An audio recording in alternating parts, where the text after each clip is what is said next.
Assalamualaikum warahmatullahi wabarakatuh. Channel ini membahas tentang dimensi sejarah Indonesia. Materi video ini diambil dari berbagai sumber. Buang energi negatif dan ambil sisi positifnya. Selamat menyaksikan. Pertempuran Sunan Kalijogo versus Prabu Siliwangi. Berkembangnya agama Islam di tanah air khususnya tentu saja tidak akan lepas dari keberadaan 9 orang waliullah yang syarat dengan segala kebajikan dan karomah. Kesembilan waliullah ini kemudian dikenal oleh publik tanah air dengan sebutan Wali Songo atau 9 wali. Di antara ke-9 wali tersebut ada satu nama yang cukup terkenal. Bahkan karena keterkenalannya ini, sebuah rumah produksi sempat mengabadikan dalam bentuk tayangan sinema film. Dia bernama Sunan Kalijogo. Tentu saja nama Sunan Kalijogo bukanlah nama sebenarnya. Nama aslinya adalah Raden Said. Dia merupakan anak Tumenggung Wilatikta, seorang adipati Tuban, salah satu kadipaten di bawah kekuasaan Kerajaan Majapahit.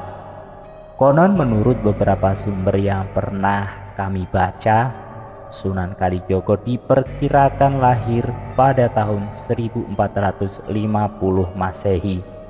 Seperti kita lihat dalam tayangan filmnya, Sunan Kalijogo sedikit lebih berbeda dalam hal penampilan dan cara dakwahnya dibanding dengan wali-wali lainnya. Dalam kesehariannya, Sunan Kalijogo lebih sering mengenakan pakaian serba hitam dengan blangkon khas Jawa.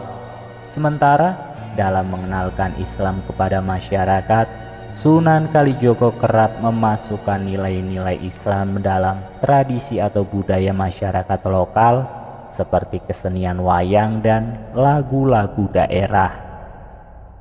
Sunan Kalijaga Muda. Diketahui dari beberapa sumber serta tayangan film yang pernah kami tonton, Sunan Kalijogo yang semasa mudanya bernama Raden Said pernah kedapatan mencuri barang hasil bumi yang tersimpan di gudang kadipaten. Tapi hasil curian tersebut bukan untuk dinikmati sendiri, melainkan dibagikannya terhadap warga yang kala itu tengah dilanda kekeringan seperti krisis kelaparan. Hal itu terpaksa dilakukan Raden Said karena keprihatinan beliau melihat kesengsaraan rakyat yang terbebani upeti tinggi saat musim kemarau. 1-2 kali mencuri, aksi Raden Said masih aman. Namun lama-kelamaan aksinya kepergok dan tertangkap oleh pasukan pengawal kadipaten. Kemudian diserahkan pada ayahnya Tumenggung Wilatikta, dan beliau pun mendapat hukuman. Rupanya hal tadi tak membuat jerah. Dorongan hatinya untuk selalu ingin membantu meringankan kesengsaraan rakyat membuat Raden Said nekat mencuri di rumah-rumah bangsawan. Tapi lagi-lagi perbuatannya itu ketahuan. Sebagai hukumannya, Raden Said pun akhirnya diusir dari kadipaten. Bertemu dan berguru pada Sunan Bonang. Dikisahkan dalam masa pengembaraannya, Raden Said bertemu dengan seorang pria tua yang tengah berjalan sendirian hanya dibantu dengan sebuah tongkat emas.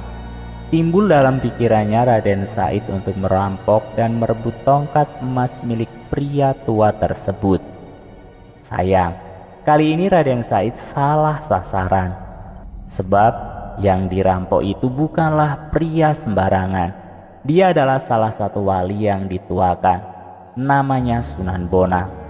Terang saja Raden Said tidak mampu berbuat banyak. Bahkan dia malah berbalik kagum setelah Sunan Bonang memperlihatkan karomahnya dengan mengubah buah aren menjadi emas. Dari sini Raden Said sadar untuk kemudian memohon untuk dijadikan murid Sunan Bonang. Dimohon menjadi gurunya, Sunan Bonang tak lantas mengiyakannya. Beliau ingin menguji dulu keteguhan dan keseriusan Raden Said. Sunan Bonang memerintahkan Raden Said untuk menunggui tongkat emasnya yang dia tancapkan di sebuah pinggiran kali. Raden Said pun menyanggupinya. Entah berapa lama Raden Said menunggui tongkat milik Sunan Bonang tersebut.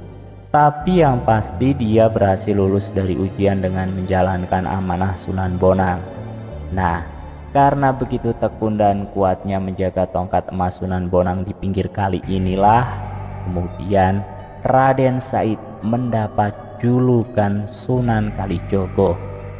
Setelah mendapat julukan Sunan Kalijogo, beliau pun melakukan syiar Islamnya di sekitaran kerajaan Demak. Sunan Kalijogo pun sangat berandil besar dalam pendirian kerajaan Islam pertama di Pulau Jawa tersebut. Bertemu Nyi Roro Kidul. Sunan Kalijogo adalah salah seorang anggota Wali Songo yang memiliki ilmu kanuragan dan ilmu kebatinan sangat tinggi sebagai karomah yang diberikan oleh Allah Subhanahu wa Ta'ala. Karena dengan kekuatan dan kesaktiannya ini, dalam suatu riwayat dikisahkan bahwa beliau mampu menaklukkan penguasa pantai selatan Nyi Roro Kidul hingga akhirnya yang bersangkutan memeluk agama Islam. Menurut pemahaman kami dari hasil nonton dari channel YouTube Simimen, kisah pertemuan Sunan Kalijogo dengan penguasa pantai selatan ini diawali saat semua daerah di wilayah pantai tersebut dilanda wabah penyakit. Konon kisahnya pagebluk ini ditimbulkan oleh kejahatan Nyi Roro Kidul. Merasa iba dan kasihan, Sunan Kalijogo mencoba melawan wabah penyakit yang diciptakan Nyi Roro Kidul tersebut. Beliau pun bertarung dengannya.